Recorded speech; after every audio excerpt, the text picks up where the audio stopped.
Cek sound, cek 1 2. Cek suara 1 2 3. Ya, bisa mereka dengar lah. Hanya di situ aja yang enggak. Oke. Bisa kita mulai? Baik. Nanti ada 2 kegiatan yang saya laksanakan. Saya bisa tulis di papan tulis. Kalian juga bisa melihat PowerPoint dari share screen yang dibantu oleh Ibu Ika dan Pak Gusti. Ya, siapkan buku, pulpen kalian, catat dengan baik apa yang Ibu sampaikan, dan kita menggunakan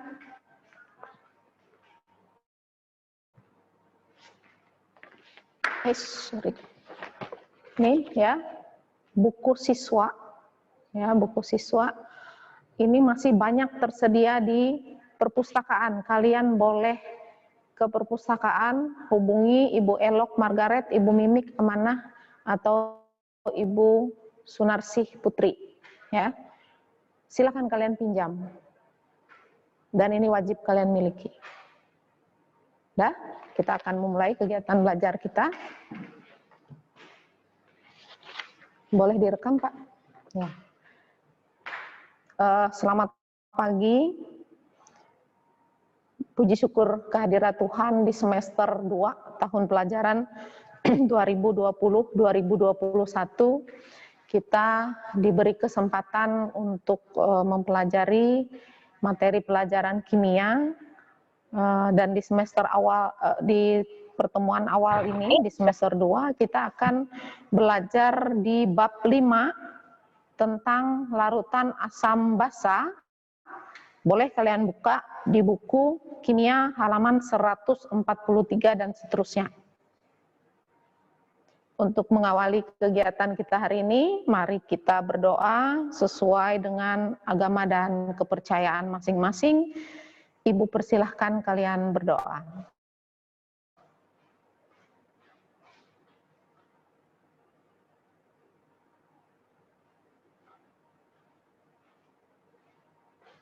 Berdoa selesai.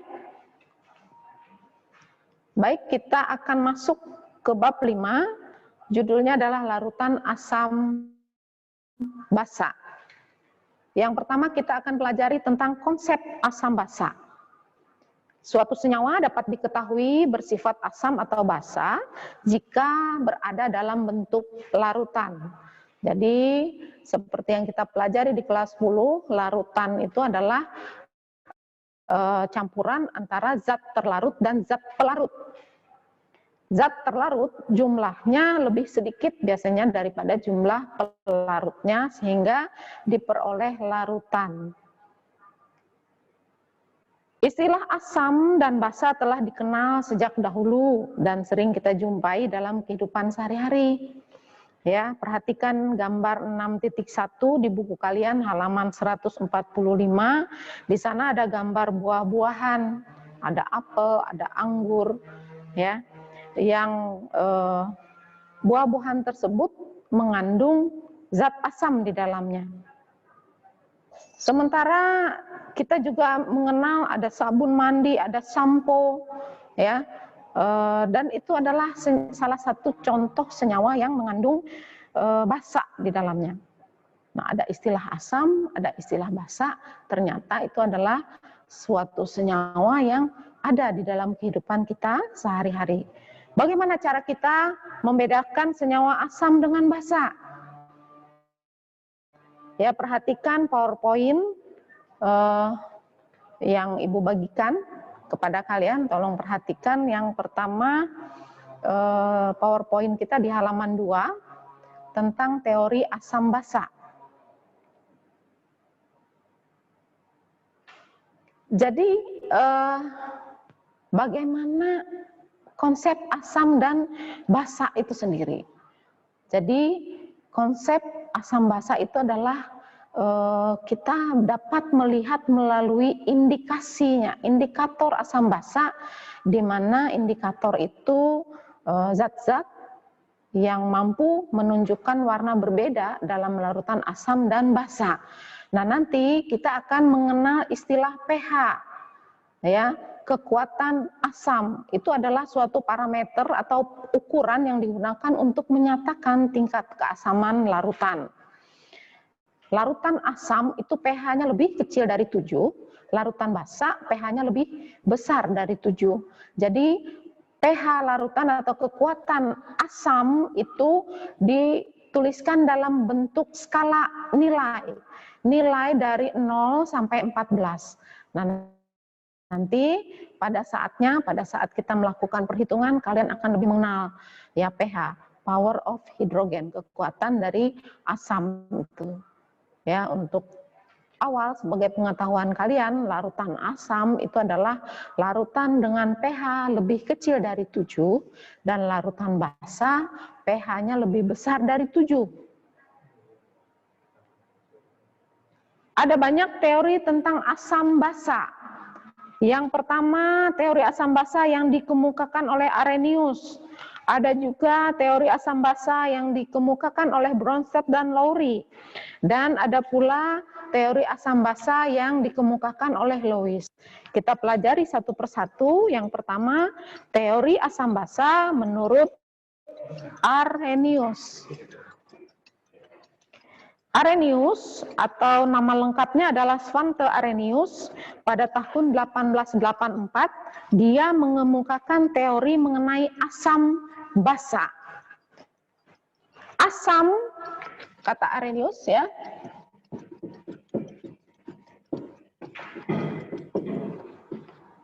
beliau mengatakan bahwa asam itu adalah suatu zat atau suatu senyawa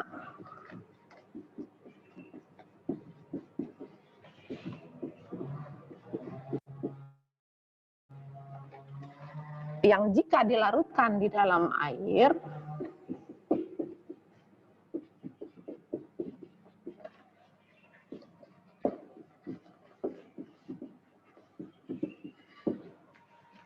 akan melepaskan ion H positif atau ion hidrogen yang bermuatan positif.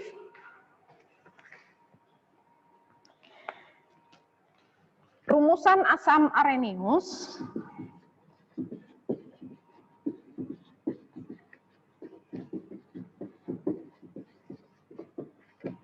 itu adalah HXZ,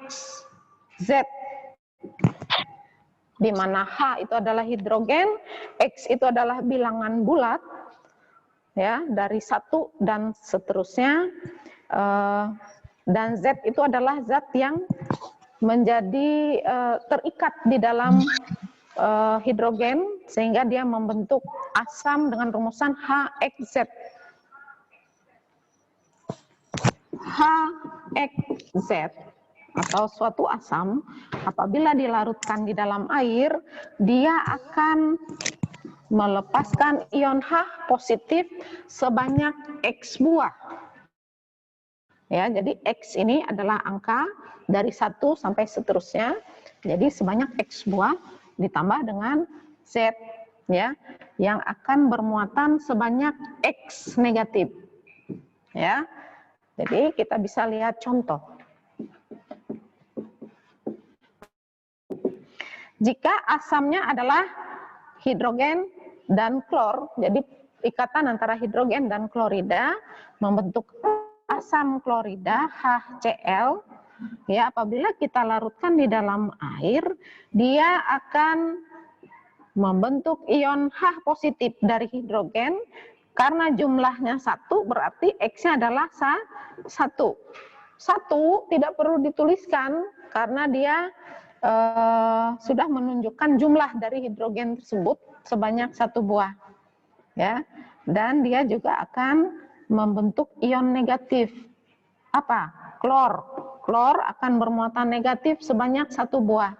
Sehingga HCl, asam klorida, apabila dilarutkan di dalam air, kata Arrhenius, dia akan melepaskan ion H positif dan Cl negatif.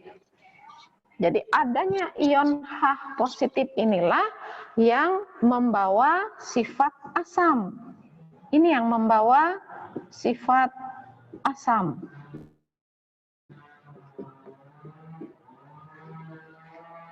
Contoh yang kedua, hidrogen jumlahnya 2 berikatan dengan sulfat, ya. Jadi dia membentuk asam sulfat H2SO4. H-nya ada 2. Ya.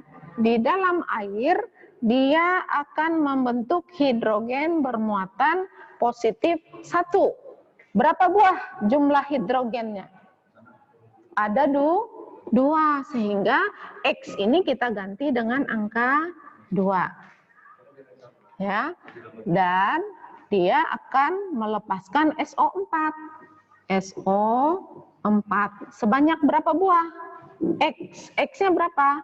2. Berarti muatannya negatif 2. Ya. Jadi inilah rumusan asam menurut Arrhenius. Ya, intinya bahwa apabila di dalam larutan itu terbentuk ion H positif, berarti larutan itu bersifat asam.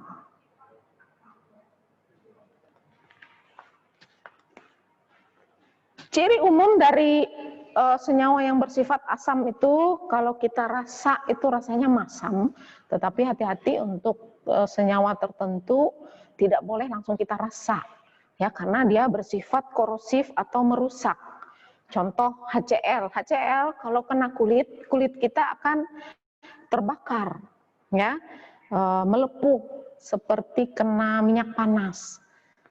Jangankan diminum, ya, atau dirasa rasanya, kena kulit saja akan merusak. Jadi tidak boleh langsung kita rasakan. Makanya teori mengatakan seperti ini, kita sudah berdasarkan hasil penelitian dari Arrhenius bahwa di dalam larutan itu kalau kita larutkan dia di dalam air ada ion H positifnya, pasti dia adalah senyawa yang bersifat asam. Selanjutnya adalah basa. Basa adalah zat atau senyawa yang jika dilarutkan dalam air akan melepaskan ion. Ion juga, tetapi ionnya bukan ion H positif, tetapi ion OH negatif. Itulah senyawa yang bersifat basa menurut Arrhenius. Jadi rumusan basa Arrhenius, ya, rumusan basa Arrhenius adalah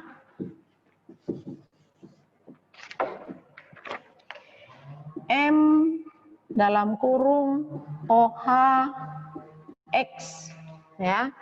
Jadi M ini adalah zat yang terikat di dalam OH. OH ini adalah hidroksil.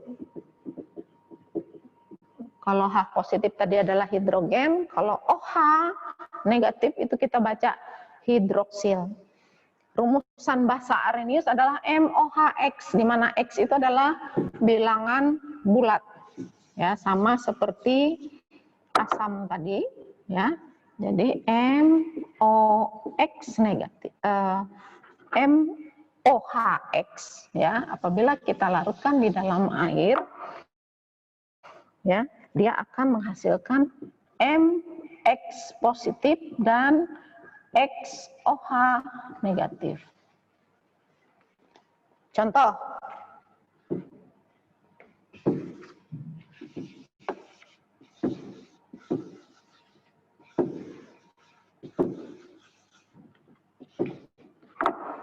ada senyawa namanya natrium hidroksida, NaOH. Kita tidak boleh menulis Na dalam kurung OH karena OH-nya hanya ada 1. Jadi tanda kurungnya kita tidak sertakan dalam penulisan senyawa NaOH. Na-nya ada 1, OH-nya juga ada 1. Ya, jadi sesuai rumusan dari basa Arrhenius bahwa Na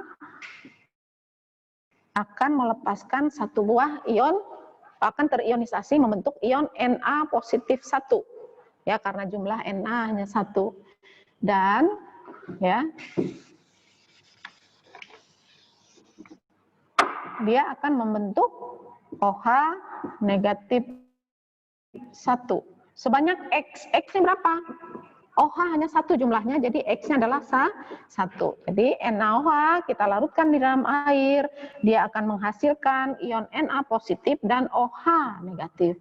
Nah, adanya ion OH negatif inilah menyebabkan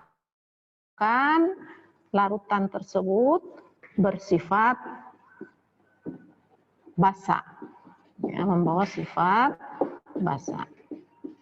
Jadi OH negatifnya membawa sifat basa. Ya, ada yang lain, contohnya CaOH 2 kali. Nah, ini baru tanda kurung kita tuliskan, kita sertakan dalam penulisan. Ca-nya ada 1, OH-nya ada 2. Dia akan terionisasi di dalam air membentuk Ca positif sebanyak X. Ya, X-nya ada berapa? Ada 2 angka X. Apa namanya, huruf X itu adalah angka 2, sehingga Ca akan membentuk ion Ca2 positif. Ya, OH tetap membentuk ion OH negatif 1.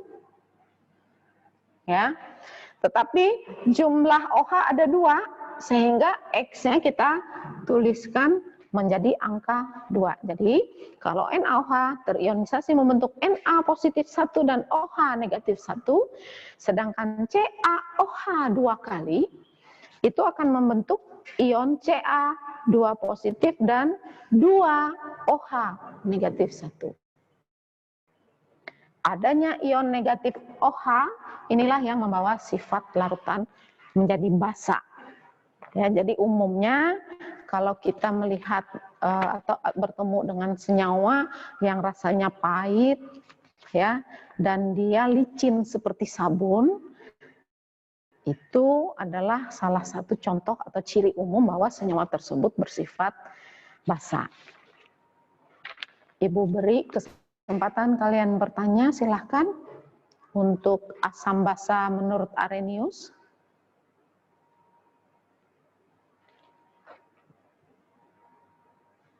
Bisa difahami ya? Kita lanjut.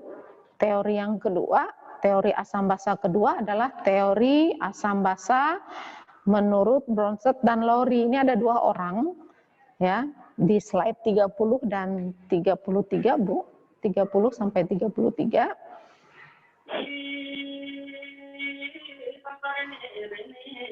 Teori asam basa menurut Bronsted dan Lowry ini agak berbeda dari teori asam basa menurut Arrhenius.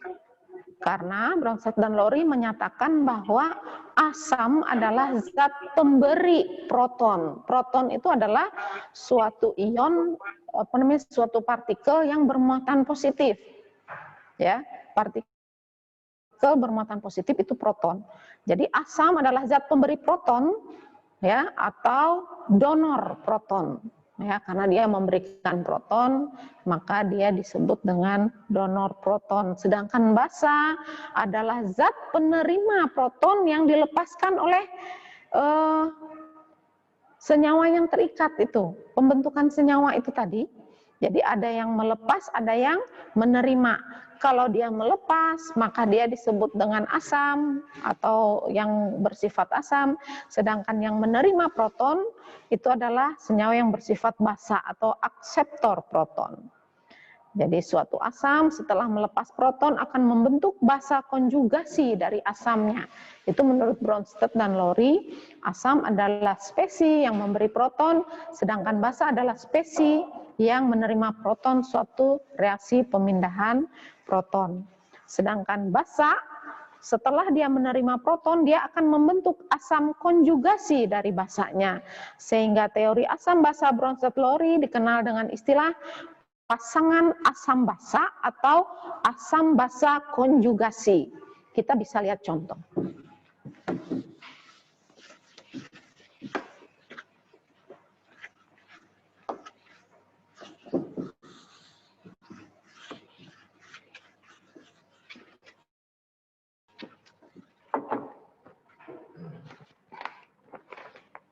Ada, ini berdasarkan Bronsted-Lowry ya. Bronsted dan Lowry ini ada 2 orang dengan berasal dari negara yang berbeda, tetapi mereka mempunyai berkolaborasi melakukan penelitian sehingga hasilnya adalah ada istilah teori asam basa menurut Bronsted dan Lowry. Kita lihat contoh.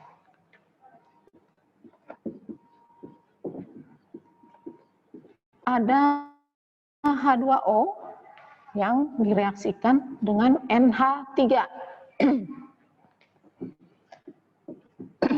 Reaksinya secara bolak-balik sehingga tanda panahnya ke kanan dan ke kiri menghasilkan OH negatif dan NH4 positif 1. Ya, kita lihat. H2O membentuk spesi baru setelah direaksikan dengan NH3 menjadi OH negatif 1. Semula hidrogen jumlahnya 2, ya, setelah reaksi hidrogen jumlahnya 1. Berarti dia bertambah atau berkurang? Dari 2 menjadi 1 berarti dia berkurang. Kita tahu menurut Bronsted bahwa asam, ya, asam berarti dia melepas. Melepas apa? Melepas proton. Proton itu ion positif. Kita lihat mekanisme reaksinya. Ini ya, H2O dia akan terurai membentuk.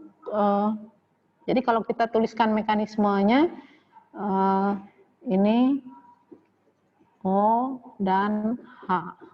Jadi oksigen nomor atomnya 8, konfigurasinya 2 dan 6, berarti oksigen memiliki 2 valensi atau tangan untuk mengikat unsur lain. Kenapa dia punya 2 tangan? Karena elektron valensinya 6, itu di kelas 10 kalian sudah pelajari. Seharusnya dia mempunyai elektron valensi 8. Kalau dia hanya 6 berarti dia kekurangan 2. Berarti dia menyiapkan 2 tangan untuk dia mengikat elektron dari unsur lain. Hidrogen nomor atomnya 1 berarti dia tidak bisa melepas, ya. Dia cenderung ya membentuk ikatan dengan unsur lain, ya. Dia memberikan 1 tangannya. Dia perlu 2 saja, ingat.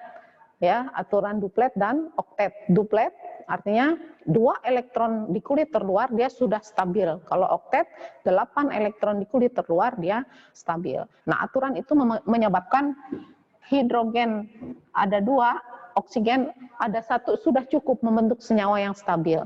Nah, mekanismenya hidrogen akan lepas dari oksigen sehingga hidrogen akan bermuatan. Muatannya positif karena dia kelebihan. Dia melepaskan diri dari O dan H, dan O dan H ini akan bermuatan negatif 1, dia kekurangan. Ya. Nah, inilah yang disebut dengan spesi yang bermuatan positif atau proton. Jadi H positif inilah yang kita sebut dengan proton. Ingat, semua senyawa atau ion yang bermuatan positif itulah yang kita sebut dengan proton. Tidak harus hidrogen, banyak sekali senyawa lain yang bermuatan positif. Contoh tadi Na, NaOH, Na akan bermuatan positif ya kalau dia dilarutkan di dalam air. Nah, Na positif ini yang kita sebut dengan proton. Ca positif 2, Ca itu yang kita sebut dengan proton. Nah, itu yang diteliti oleh Bronsted dan Lowry. Mereka melihat ion positif itu atau proton itu, ya kemana larinya nanti.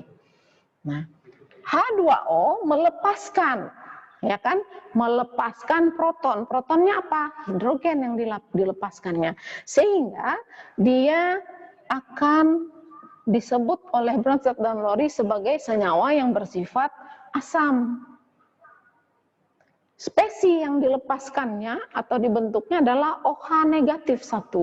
Kemungkinan OH ini mencari lagi hidrogen untuk membentuk H2O.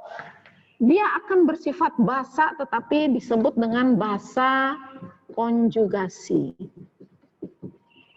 ya, atau pasangan dari asam, itu adalah basa konjugasi. Di sini NH3 membentuk NH4 positif 1. Dari mana? Dari hidrogen yang dilepaskan oleh H2O ini tadi. Ya, itu adalah basa, kata Bronsted-Lowry, karena dia menerima proton. Proton mana yang diterimanya? H positif yang dilepaskan oleh H2O ini tadi. Jadi NH3 di sini adalah senyawa yang bersifat basa. NH4 positif 1, dia kelebihan 1 buah hidrogen sehingga dia bermuatan positif. Inilah asam konjugasinya. Jadi pasangan dari basa itu adalah asam konjugasi. Ya, makanya istilah teori asam basa Bronsted-Lowry itu dikenal dengan istilah pasangan asam basa atau asam basa konjugasi. Ibu berikan 2 contoh soal, Ibu berikan kalian kesempatan untuk menjawab, ya, siapa saja boleh untuk menjawab pertanyaan yang Ibu ajukan berkenaan dengan teori asam basa menurut Bronsted dan Lowry. Ada contoh soal, kalian bisa lihat di halaman 140 dan nomor, ya. Jadi ada contoh soal. Ya, ada HSO4 negatif 1 bereaksi dengan H2O, dia akan menghasilkan SO4 negatif 2 dan H3O positif. Pertanyaannya, yang mana yang basa konjugasi, yang mana yang asam konjugasi? Jadi kalian diminta untuk menentukan asam basa konjugasi dari senyawa yang bereaksi. Senyawa yang bereaksi itu adalah HSO4 negatif 1 dan H2O. Silakan kalian mencoret-coret di buku kalian yang sudah selesai, boleh aktifkan audionya. Lalu kalian, Ibu minta untuk menjawab pertanyaan yang mana asam konjugasi, yang mana basa konjugasi, sesuaikan dengan teori Bronsted dan Lowry. Silakan, Bu.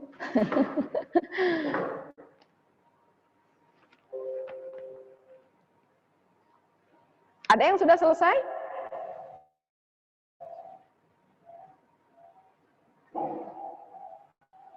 Clara, sudah?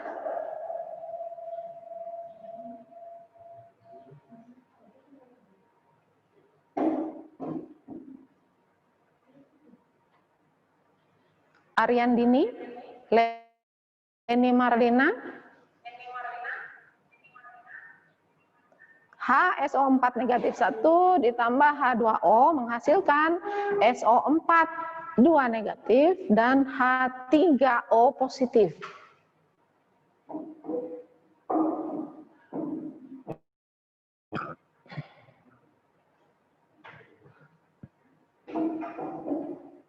Silakan. Deovilo, sudah selesai? Deovilo? Belum?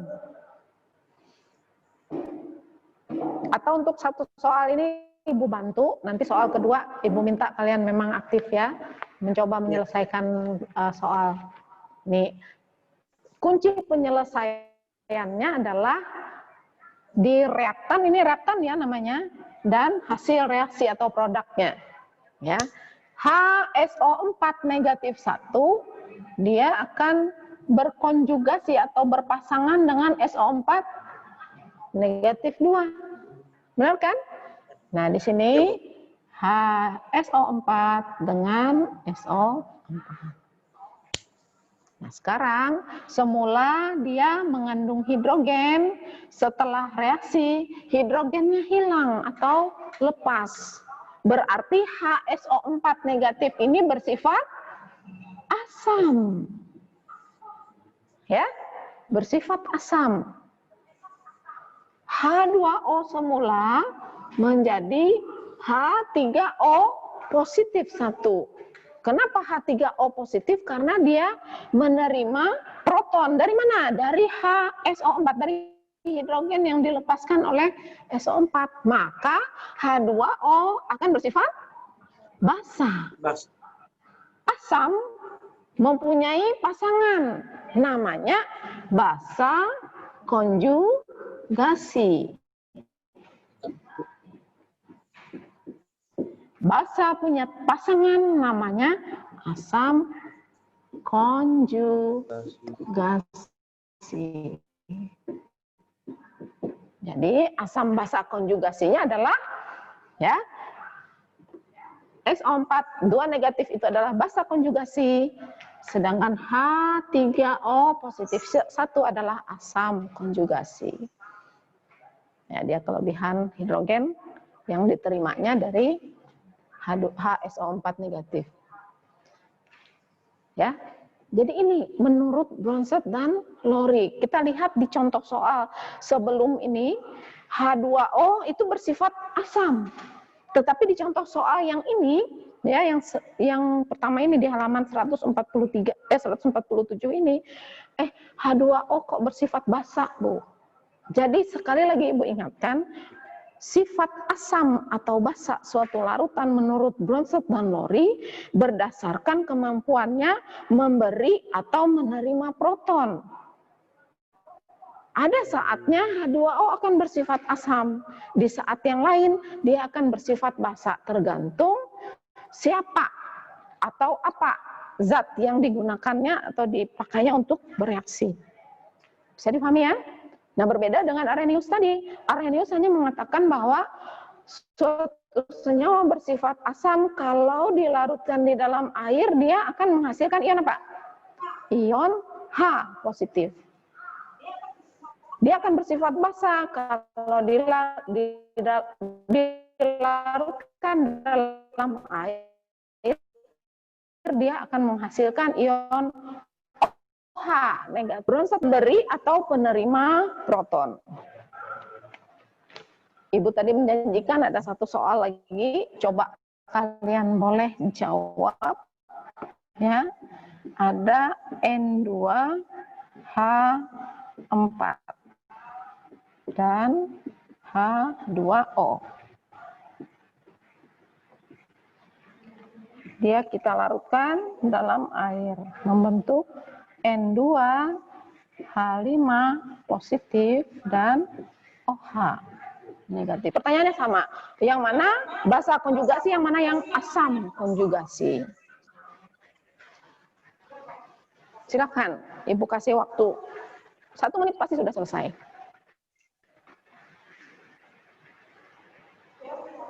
Deovilo, Ibu minta bantuan.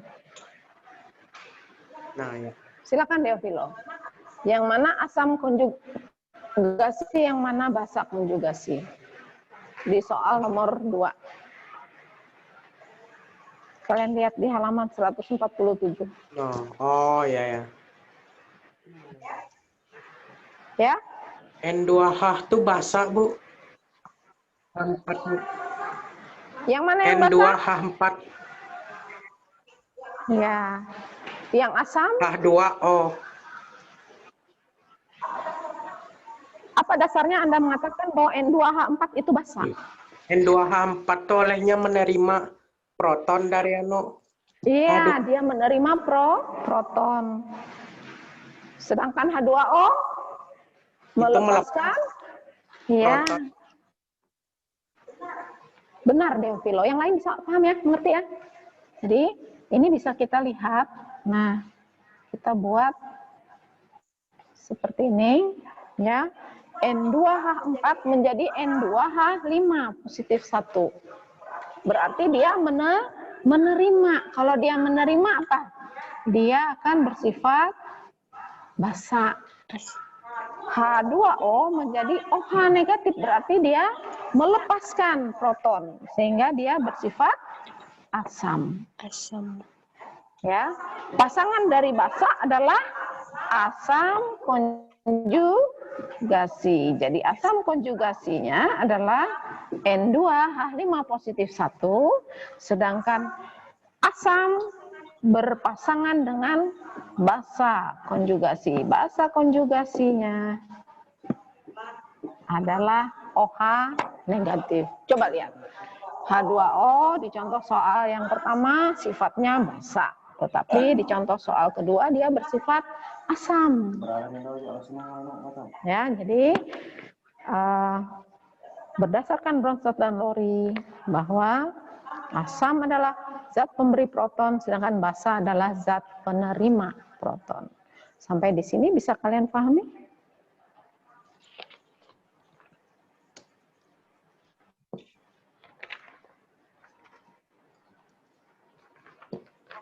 Waktunya masih ada? Ya. Kita lanjut lagi ke yang ketiga, asam basa Lewis, slide nomor 36, Bu, slide 36. Asam basa Lewis.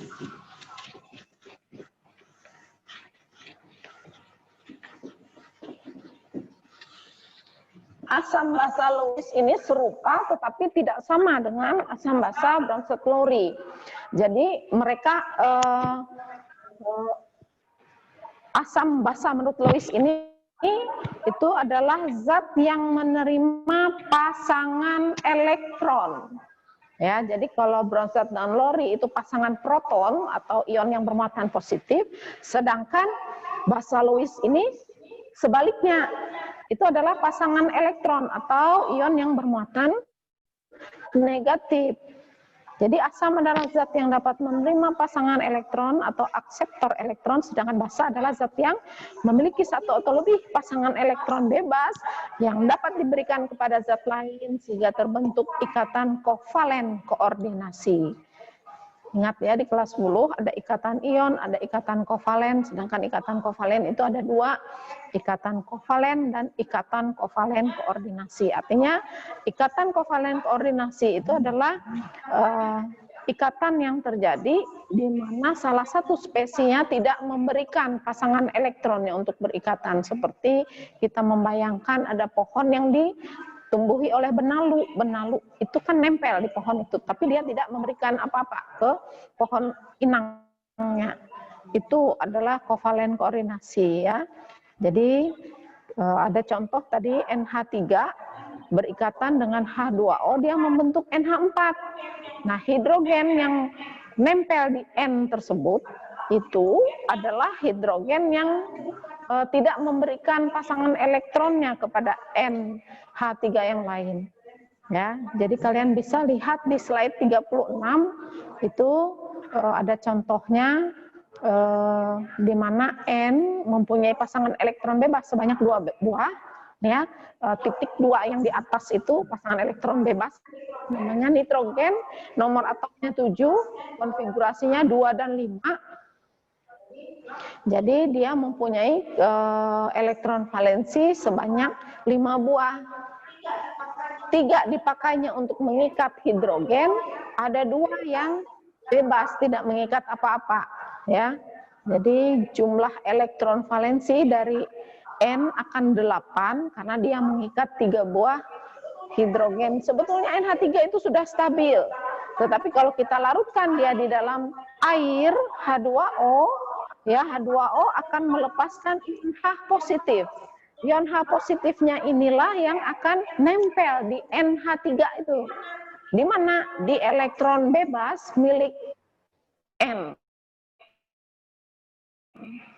Yang masih tidak punya pasangan. Itu di situ. Hidrogen yang nempel sehingga dia membentuk NH lagi 1 elektron. Jadi elektronnya ada 1 yang tidak punya pasangan sehingga dia NH4 positif. Nah, kejadian ini boleh kalian lihat di kelas 10 pada materi tentang ikatan kimia, ya. Jadi tidak bertentangan dengan teori dari Bronsted dan Lowry ya, bahwa NH3 itu adalah spesies yang bersifat basa karena dia menerima H positif membentuk NH4 positif 1, dan H2O itu akan bersifat asam karena dia melepas H positif ya. Jadi asam basa Lewis ini adalah kebalikan dari asam basa dari Bronsted dan Lowry, sehingga asam basa Lewis ini tidak terlalu ditekankan di dalam contoh. Kalau ada soal biasanya di ujian nasional dulu ya, jarang sekali keluar teori tentang asam basa Lewis karena memang ini adalah kebalikan dari Bronsted dan Lowry. Yang umum dipakai itu adalah teori asam basa menurut Arrhenius dan Bronsted Lowry. Ya. Kita lanjutkan ke indikator asam basa, Bu, slide-nya slide 24 sampai 26. Nah, jadi ada kalian buka di buku halaman 148, di sana ada indikator asam basa. Ya. Kita tadi hanya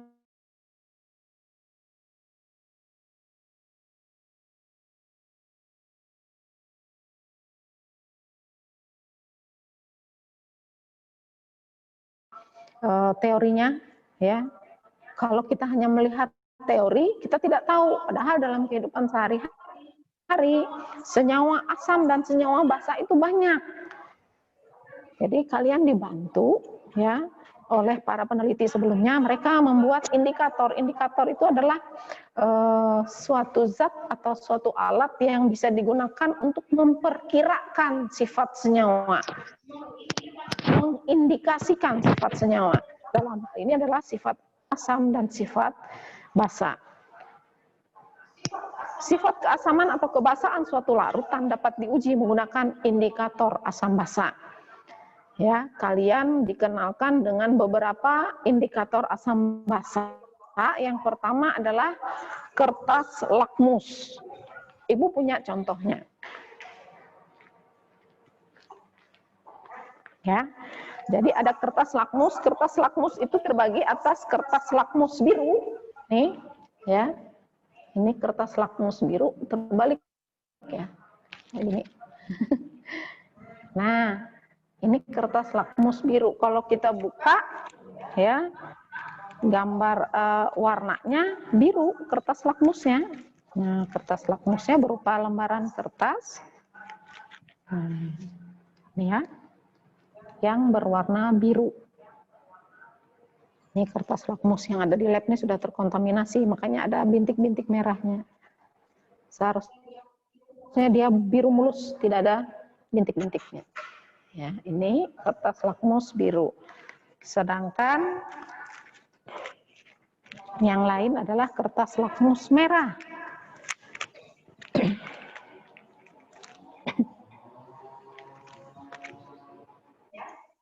Ini ya, kertas lakmus yang berwarna merah. Nah, fungsinya berbeda-beda. Ya. Kalian lihat lagi teori di halaman 148. Kertas lakmus adalah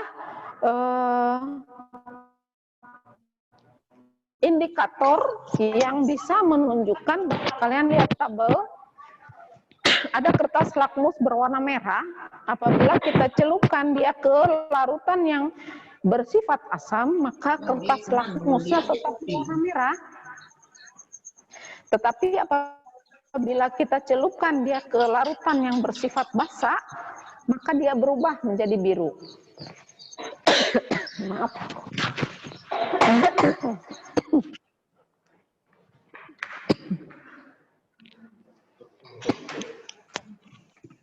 Ada sedikit masalah di tenggorokan. Ini baru. Maaflah. Ibu boleh minum ya? Izin dulu minum supaya lehernya nggak seret.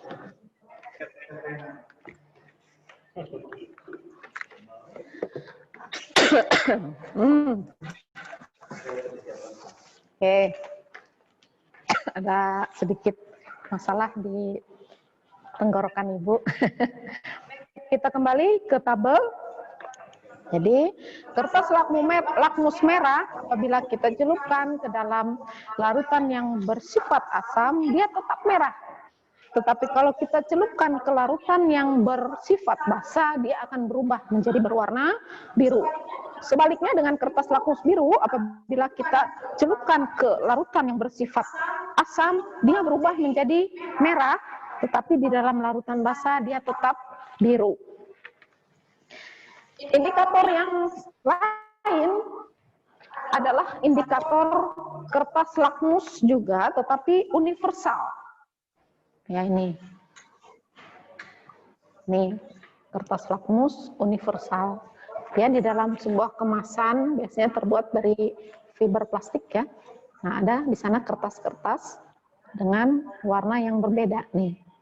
Ada oranye, hijau, kuning, hijau gelap ya. Jadi ada 4 warna ini. Nah, kalau kita celupkan dia di dalam larutan, kita tinggal melihat ya skala pH. Nih, skalanya ada di dalam kemasan. Apabila warna larutannya berubah, warna kertas indikator misalnya berubah, kita tinggal nempel perubahannya di mana nih. Ya. Kita lihat yang di nomor 7. Nah, di nomor 7, kalau dia netral, dia tidak berubah, berarti dia, nah ini. Jadi kita lihat. Jadi ini yang berubah nanti, ya.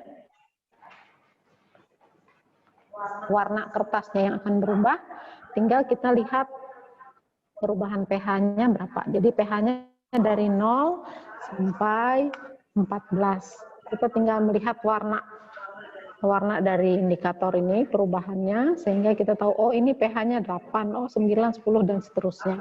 Apabila larutannya asam, ya pasti perubahan warnanya di sini.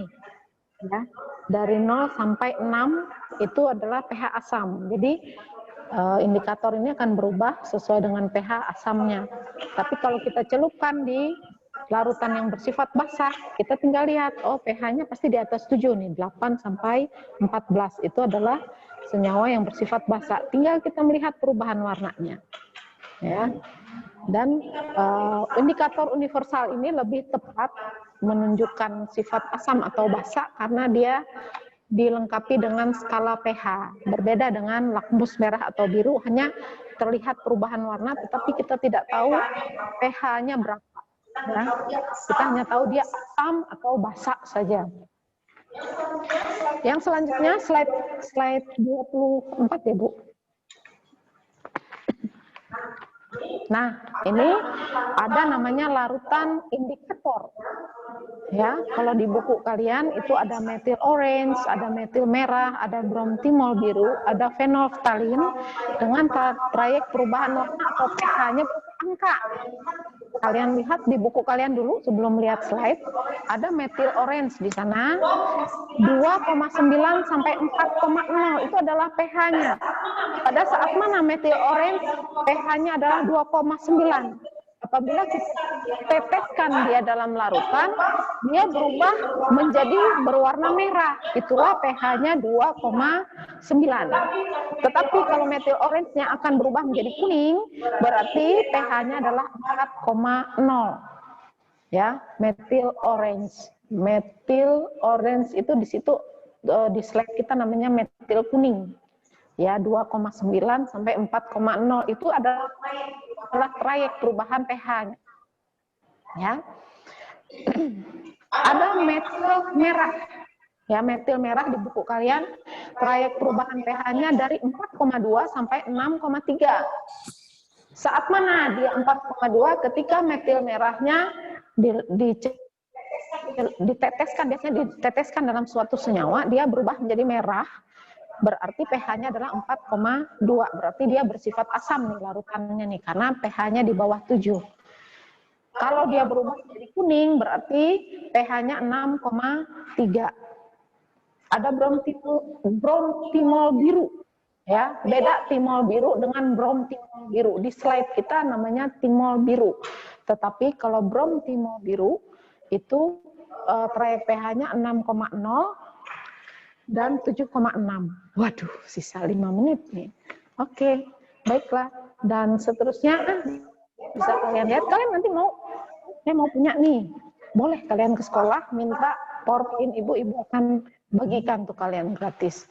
Yang keempat adalah pH meter, alat digital yang digunakan untuk mengukur pH larutan.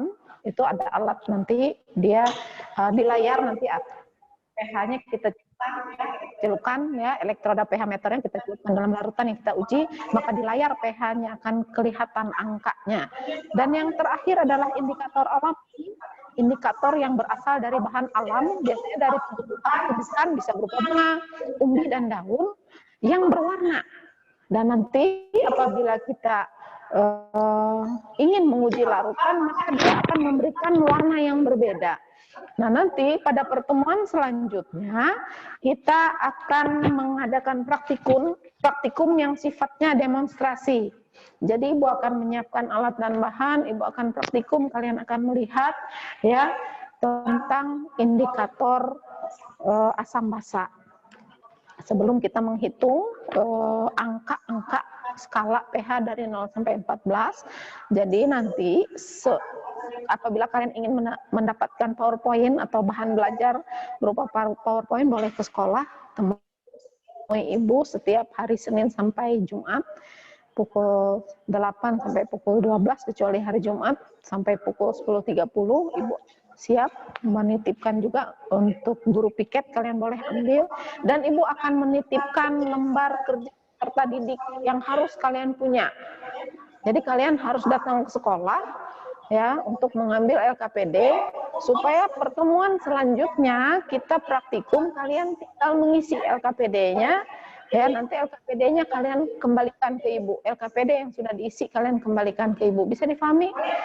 Kalian ambil secara individu boleh, tetapi secara berkelompok artinya kalian titipkan ke satu orang untuk mengambil LKPD dan PowerPoint, nanti kalian ambil ke teman kalian biar kalian tidak datang semua ke sekolah. Boleh diwakilkan. Ya. Ketua kelas siapa? Ketua kelas 11 MIPA siapa? Belum ditentukan, Bu. Belum ditentukan? Belum dipilih. Ibu minta tolong aja ya, Leni Marlina ya, yang rumahnya dekat ya. Nanti ambil Clara, Bu. Clara, ya. Bu, yang paling dekat, Bu. Siapa? Clara, Bu. Clara, ya boleh. Clara yang paling dekat rumahnya dengan sekolah, datang ya. Besok boleh datang.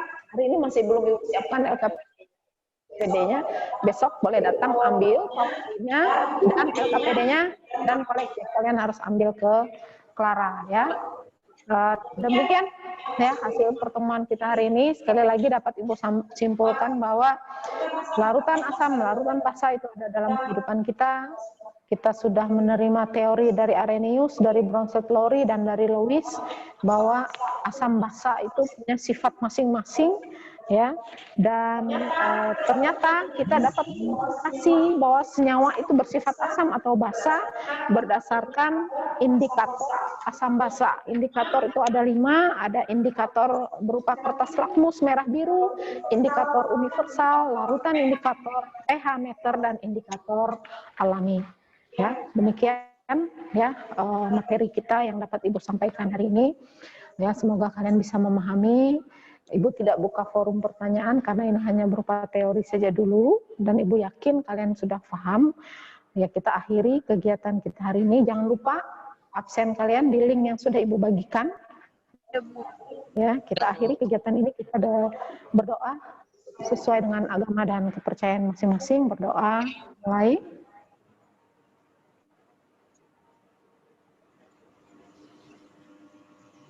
Berdoa selesai. Terima kasih, selamat pagi. Jangan lupa protokol kesehatan. Menggunakan masker kalau keluar ruangan, mencuci tangan, pakai sabun di air yang mengalir, dan menjaga jarak. Semoga kita diberi kesehatan. Selamat pagi. Pagi. Ibu. Sampai tebak-tebak.